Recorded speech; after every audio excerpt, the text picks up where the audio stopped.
with us here today. Thanks, Tim, for being with us. And we're just going to ask Tim a few questions. So to start off, Tim, if you could talk to us a little bit about what you think some of the key barriers are for local food purchasing among Queen students. One of the problems that Queen students often have is that they don't have a fridge or real access to a kitchen to use to cook their food. And so one of the main problems is being able to get enough food and store it somewhere, and then also find time to cook it at a friend's house or in a kitchen if there is one available in their residence. That's one of the biggest barriers that I hear about. Okay. Great, thank you.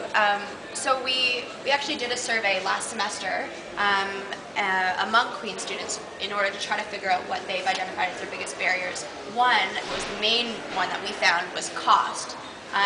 Can you talk to us a little bit about this? And do you have any thoughts on, just the affordability of local foods among Queen students? Yeah, I definitely think that part of the cost is because of not having somewhere to store the food, because then they have to buy in much smaller amounts and over-packaged, and probably through retailers such as supermarkets, which are selling local Ontario, not local Kingston, and so then the cost is much higher because they charge extra for the local tag and the organic tags. And so I think that probably increases the cost barriers because of not being able to buy a larger amount, and also not being able to buy actual local, as in local to Kingston. I'm not sure about the other costs. It may be also part to do with perceived cost, because a lot of cost is broken down in the food world into economic costs, and the environmental and social costs are not considered. Right. So again, back to kitchens, like not cooking together means that the cost is increased because you have to cook just for yourself. It's a lot more labor intensive and it takes more time and cost, and the ingredients go to waste because you don't use them all up as quickly as you would in a group.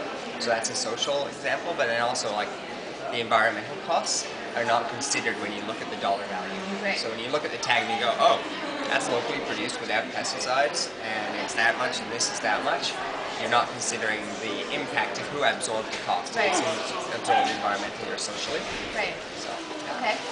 And just on the flip side, what do you see as being kind of some of the key benefits for students like us to purchase local foods and to really support, farmers markets and places like this where we can get our local foods?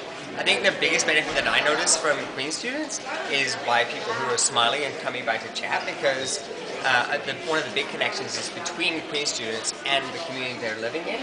I find a lot of students and people I meet on the campus, because there's staff and faculty here who come by to eat here too and buy local food. I think that all of them, like newer staff and faculty, and all students also feel plugged in, because a lot of them come from a community where they knew where their local food was, or where they knew where their farmers market was, or where they were used to getting certain types of food. And I find that connection is one big thing that Queen students find is massive, is making a connection with the community. The next benefit is health. Definitely the next thing in people's minds seems to be good health, and I think they're assuming that if they come to the farmers market, they're getting something which is going to be good for them. Yeah. And I hope, at least from the vendors I know, that that's true. Can you show us some of the products that you have here? Absolutely. We'll start off with the cookie, because that's one of our popular items, and which is also made to be nutritious but also a sweet treat. So the cookie is made with local maple syrup from our friend Miguel Hahn at Forest Farms, and because it's low sugar, this is really great for people who don't want to have as much refined sugar, and it makes the sweetener local. So you're cutting out refined sugar and also a foreign product in that. And the same with the other two cookies, the gluten-free cookie, which is oat flour, and then this cookie which has the spelt flour in it, which is a local spelt, and then the local spelt from Andrea Kempston in Inver is in all the other bread products, as well as the spelt kernels in the spelt salad. And so those things are including ingredients. But then there's the standalone, like an apple, which is from a local orchard, which is also has no pesticides, so that's amazing because it doesn't have any other contaminants in it. And honey, which is unpasteurized local, because then it has all the goodness of the local bioregion. So it has all the natural, like, immune system boosters that honey gives you without, because it's not pasteurized, so there's no damage done to the honey in the process. The basics. Awesome. Well, thank you so much for your time, Tim. You're welcome. And enjoy your day at the farmers market.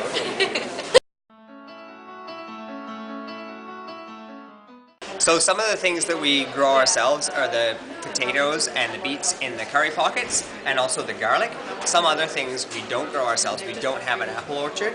So Hull's apple orchard in Brockville has really good storage, as well as they don't use pesticides, so we source their apples.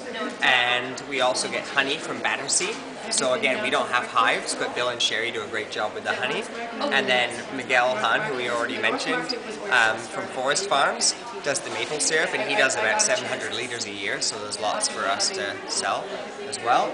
And then the apple cider also comes from Halls, and the coffee, not a local product in terms of the plant, but locally roasted.